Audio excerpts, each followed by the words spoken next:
Alright mga kaibigan, nandito muli ang ating update kay Papa D Channel. Ito po ay sisilipin po natin sa may bandang Quiapo area mga kaibigan. Tayo ay nagpapalipad sa kasalukuyan ng drone para naman ay makita po natin. Napakaswerte po, may dumaan po na LRT. Ayan po, napakahaba, no? Napaka-smooth lang po ang kanyang takbo. Yan po ay papunta po sila ng monumento mga kaibigan. At tayo'y papunta na doon at pansin nyo po, nakita po natin ang Piati, ang ilog, napakaganda. Itong mga sasakyan dyan sa baba ay papuntang Santa Cruz Church at papuntang Post Office. At ito naman sa baba ay ito yung kaganapan sa ating esplanade at natapos na po ang ating esplanade. Talagang dinarayo ng ating mga kabataan ngayong araw na to. Ngayon ay medyo maulan-ulan. Kaya yung mga tao ngayon ay nasa silong ng tulay po mga kaibigan. Nagsilong po sila dahil umaambon-ambon na po dito.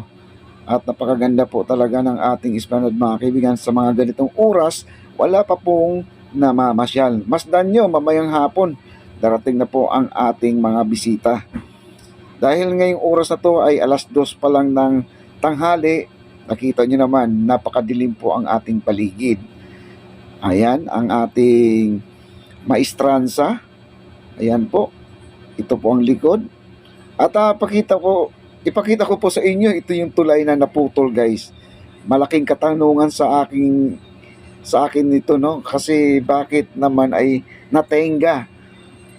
Kasi ito guys, napansin ko to pag dumadaan ako dito sa Quiapo. Nakikita ko na tong tulay na to.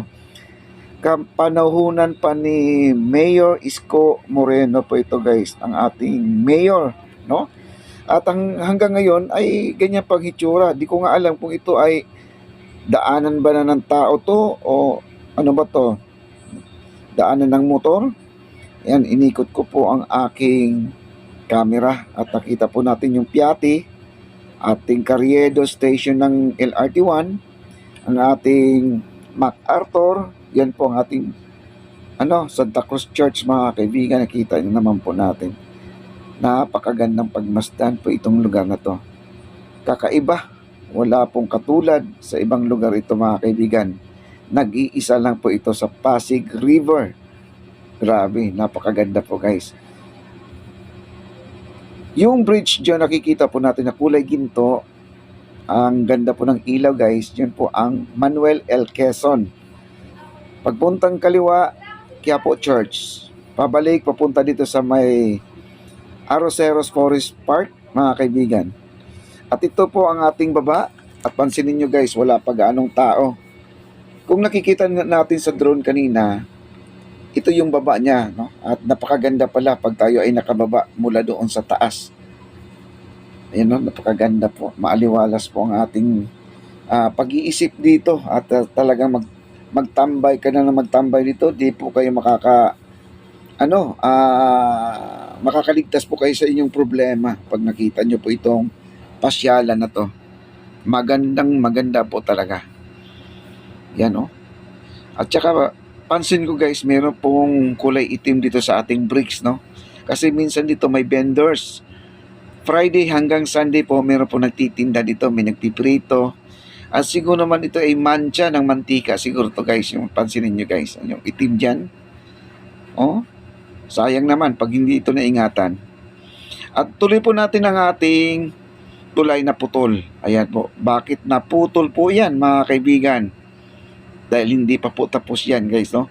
At saka nakakaabala yan guys. Pag may dumadaan dyan na tugboat, barge, no?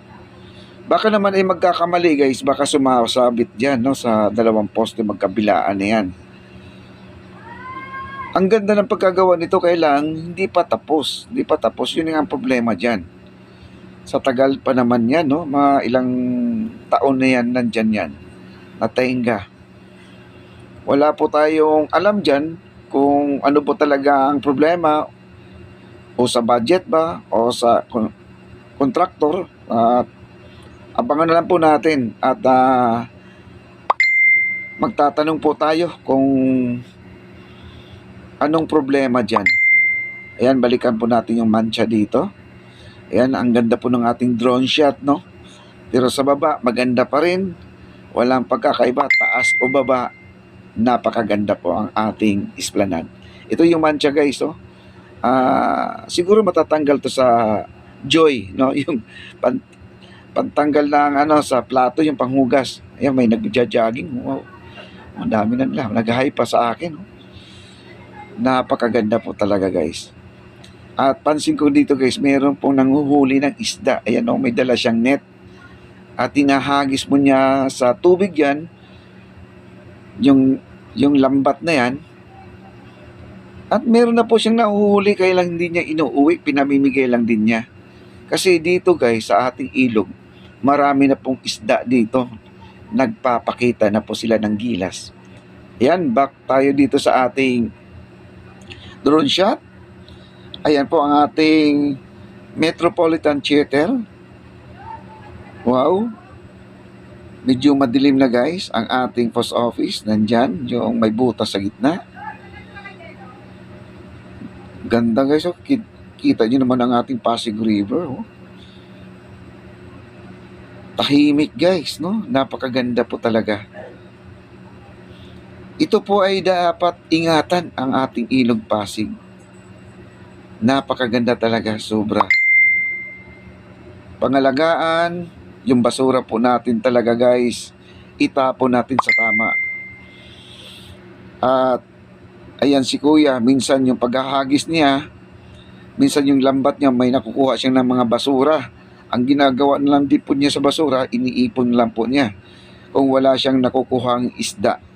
Kaya yan po ang problema ngayon, kung puro basura po ang makukuha niya sa ilog, kung bawat hagis po niya sa kanyang lambat. Ayan po ang kanyang lambat. Oh. Yan. Kaya po ang basura po natin, ingatan po natin. Ayan, naghagis na po siya. Tingnan po natin kung ano pong makukuha niya sa kanyang paghagis, guys.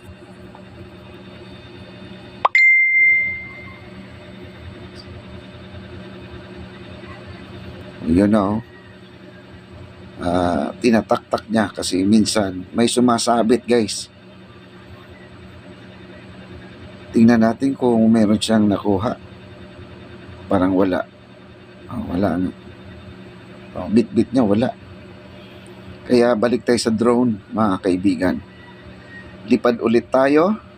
Ayan po, at ipapasyal ko kayo dito sa bandang Jones Bridge.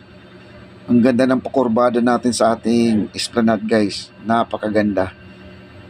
Pagmasdan nyo hanggang sa dulo, huwag nyong kakalimutan i-subscribe ang aking channel, Papa Day Channel. At ang aking notification bell, pindutin nyo na rin. Maraming salamat po sa inyong panonood. Thank you so much po. Maraming salamat. Bye-bye.